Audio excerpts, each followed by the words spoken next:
Good evening सभी को। मैं चंदन सिंह आप सभी लोगों का स्वागत करता हूं यूपी संगम बाय एमडी क्लासेस पर। दोस्तों, मैंने एक आपको वीडियो में पहले बता दिया था कि मेरी क्लासेस जो हैं वो इवनिंग में रात में 8 बजे डेली आपको मंडे से मिलेगी।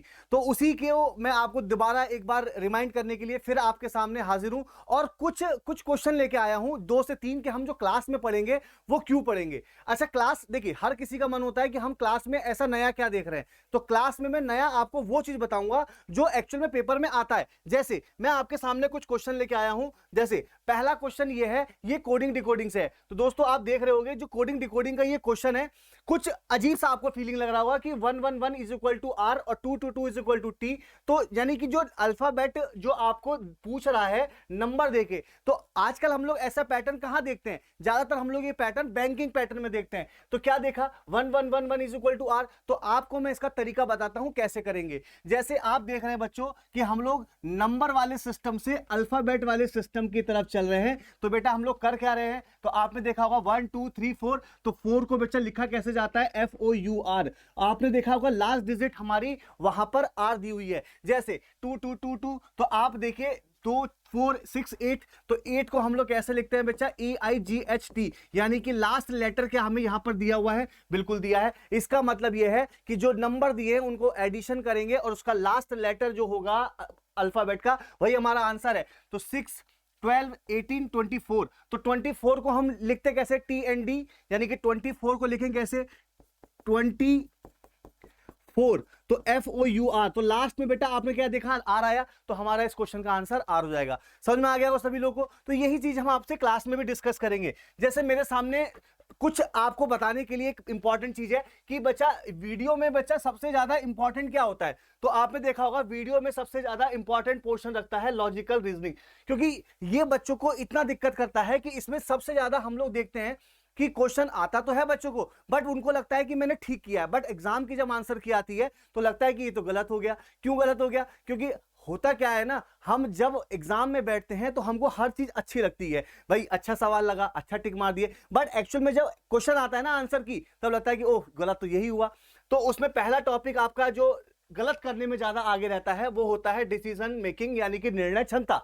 उसके बाद कथन और निष्कर्ष, यानी कि स्टेटमेंट एंड कंक्लूजन। तीसरा टॉपिक कथन और पूर्वधारणा, एजम्पशन। कथन और तर्क, यानी कि आर्ग्यूमेंट। कथन और प्रभाव, यानी कॉजेज एंड इफेक्ट। न्याय निगमन, ये सिलोजिज्म होता है, और ये वाला होता है आपका कार्यवाही, यानी कथन और कार्यवाही। तो ये सारे के सारे टॉपिक आपके इंपॉर्टेंट हैं जो हम लोग क्लास में डिस्कस करेंगे। ठीक है, ये सारे के सारे क्वेश्चन डिस्कस करेंगे, लेकिन उसके लिए आपका अटेंडेंस होना उस क्लास में बहुत ज्यादा जरूरी है। और क्लास को ढेर सारा, जैसा प्यार आप पहले दिए थे वैसा ही प्यार आप फिर दीजिएगा। ठीक है, जैसे एक क्वेश्चन ये आपके सामने रखा, पासे की पहचान करें। तो बहुत सारे स्टूडेंट यहां पे ऐसे होंगे जो इस पासे को देख रहे होंगे और उन्होंने इसका आंसर देख लिया होगा कि पासा का पहचान करें कि ये पासा है कौन सा। तो क्या ये मानक पासा या साधारण पासा। तो ध्यान रखिएगा बच्चों, इस पासे को देख के मुझे ये पता चल रहा है कि किसी भी नंबर को अगर अगल बगल आप कोई भी नंबर देखो, उनका एडिशन करने पर क्या आपको बच्चे टोटल 7 मिल रहा है, क्या बच्चे एडिशन करने पर आपको 7 मिल रहा है। आप कहोगे नहीं सर, क्योंकि अगल बगल में जो भी नंबर लिखे हैं उनका टोटल 7 नहीं मिल रहा है। जैसे 3 2 5 6 3। तो अगर अगल बगल का टोटल आपको करने पर 7 ना मिले तो बच्चा वो पासा कौन सा पासा होता है बच्चे, तो ध्यान रखिएगा वो मानक पासा होता है। अब मानक पासा कौन कौन सा पासे की कंडीशन होती है बच्चे, वो हम आपसे क्लास में डिस्कस जरूर करेंगे। उसके लिए आपको क्लास में आना बहुत जरूरी है। अगर मान लीजिए यहां पर 4 ना होता, मान लीजिए इत्तेफाक से यहां 4 ना होता, यहां 2 होता, तो हम कहते 5 और 2 का टोटल कितना हो गया, 7 हो गया। और ये 7 यानी कि ये मानक पासा नहीं, फिर ये साधारण पासा हो जाता, यानी कि नॉन स्टैंडर्डाइज नॉर्मल डाइस। ठीक है, तो आपको फिर मैंने एक लॉजिकल क्वेश्चन का रखा हुआ है। ये ज्यादातर हम लोग एग्जाम में देखते हैं, ये वाले क्वेश्चन के पैटर्न सबसे ज्यादा मिलते हैं। तो गलती क्या होती है, तो जैसे मैं इसको अगर ड्रॉ करूं, कुछ ए बी हैं, तो आपने देखा होगा बच्चे सम ए आर बी हम लोग कुछ इस तरीके से बना लेंगे, और कुछ बी सी हैं ये कुछ इस तरीके से, और कुछ डी सी हैं ये आपका इस तरीके से बन गया। अब आप कहेंगे सर कुछ ए डी है क्या। अब आप कहोगे ए और डी का आपस में कोई मेल नहीं है बच्चा, ए और डी का आपस में कोई मेल नहीं है। तो हम इस क्वेश्चन पे बच्चा गलत नहीं कहेंगे, हम इस क्वेश्चन पे कहेंगे कि सर डाउट में है, सर डाउट में है, हम कैसे बता दें कि कुछ एडी है या फिर कुछ एडी बेटा नहीं है, तो भी बच्चा हम लोग इसमें डाउट में रहेंगे।